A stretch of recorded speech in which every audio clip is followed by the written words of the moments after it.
అందరికీ నమస్కారం. అమ్మతో కన్నయ్య ప్రపంచం ఛానల్‌కి స్వాగతం. ఎలా ఉన్నారు అందరూ? బావున్నారా? మేమైతే చాలా బావున్నాం. మీరు గూడా బావుండాలని కోరుకుంటున్నాము. ఇక్కడ ఇదేంటో తెలుసా మీ అందరికీ? గోరింటాకండి. గోరింటాకు తెలియని వాళ్ళు ఎవరుంటారు చెప్పండి?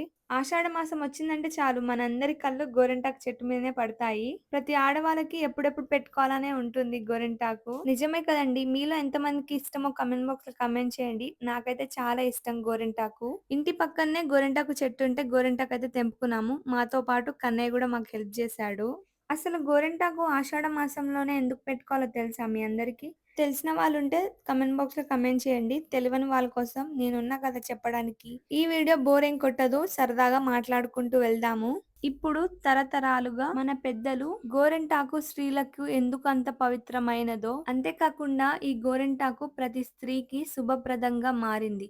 అదెలా మారిందో ఒక కథ ద్వారా తెలుసుకుందాం రండి. ఆ సాంప్రదాయం ప్రకారం ఎంతో కాలం క్రితం పర్వతరాజు హిమవంతుడు మరియు మీనాదేవి కుమార్తె అయిన గౌరీదేవి తన చిన్ననాటి రోజుల్లో హిమాలయాల అందమైన ఉద్యానవనంలో తన స్నేహితులతో ఆనందంగా గడిపేది. తను సంతోషంగా నవ్వుతూ అక్కడున్న పూలను కోస్తూ నాట్యం చేస్తూ ఉండేది. ఒక చిన్నారి అమాయకత్వంతో తన బాల్యాన్ని ఆనందంగా ఆస్వాదించేది. ఒక రోజు గౌరీదేవి తొలిసారిగా రజస్వల అయింది. అంటే మెచ్యూర్ అయింది. అప్పుడు అక్కడున్న తన స్నేహితులు ఎంతో గౌరవంగా అక్కడ ఉన్న ఒక చెట్టు నీడలో కూర్చోపెడతారు. అప్పుడు వెంటనే తన స్నేహితులు ఈ శుభవార్త చెప్పడానికి పర్వతరాజ హిమవంతుడు మీనాదేవి దగ్గరికి వెళ్తారు. అదే సమయంలో ఒక దివ్యమైన అద్భుతం జరుగుతుంది. గౌరీదేవి అనుగ్రహంతో అక్కడ ఉన్న స్థలం మొత్తం భూమాత ఒడిలో నుంచి అంటే భూమిలో నుంచి ఒక పచ్చని మొలకెత్తింది. అప్పుడు ఆ గౌరీదేవి చూస్తుండగానే ఆ మొలక పెద్దవుతూ ఉంది. అంతేకాకుండా ఆ చెట్టు నుంచి ఒక మంచి సువాసన కూడా వస్తుంది. ఆ కొత్త మొక్కని చూసిన గౌరీదేవికి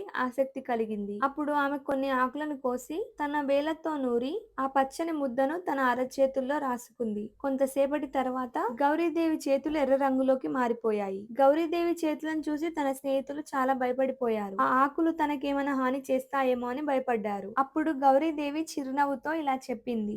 మీరు భయపడకండి. ఈ ఆకులు నాకు ఎలాంటి హాని చెయ్యవు. పైగా నా చేతులను మరింత అందంగా మార్చాయి. అప్పటికే పర్వతరాజు హిమవంతుడు, మీనాదేవి అక్కడికి చేరుకున్నారు. ఆ అద్భుతాన్ని చూసిన హిమవంతుడు ఆశ్చర్యంతో ఆ మొక్కను చూస్తూ ఇలా అన్నాడు. నా కుమార్తె దివ్య అనుగ్రహంతో పుట్టిన ఈ మొక్కకు ఈ రోజు నుంచి భక్తి భావంతో ఈ ఆకులను ధరించే ప్రతి స్త్రీకి సౌభాగ్యం, మాంగళ్యం, ఐశ్వర్యం, ఆనందం అలాగే గౌరీదేవి దివ్య అనుగ్రహం ఎల్లప్పుడూ ఉండుగాక అని వరమిచ్చాడు. మన పూర్వీకులు ఏ ఆచారాన్ని కారణం లేకుండా పాటించరు.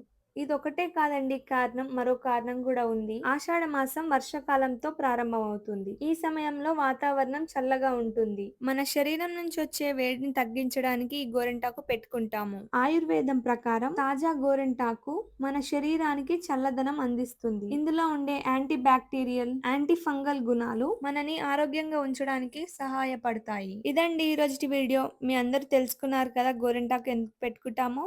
అలాగే మీరందరూ గోరింటాకు పెట్టుకున్నారా? ఒకవేళ పెట్టుకోని వారుంటే పెట్టుకోండి. ఆషాఢ మాసం అయిపోతుంది. అలానే ఈ వీడియో నచ్చిందని కోరుకుంటున్నాను. ఒకవేళ నచ్చితే ఒక లైక్ చేయడం మాత్రం అస్సలు మర్చిపోకండి. ఇలానే మంచి వీడియోలతో మీ ముందుకైతే వస్తాను. అంతవరకు మళ్ళీ కలుద్దాం. Thank you for watching.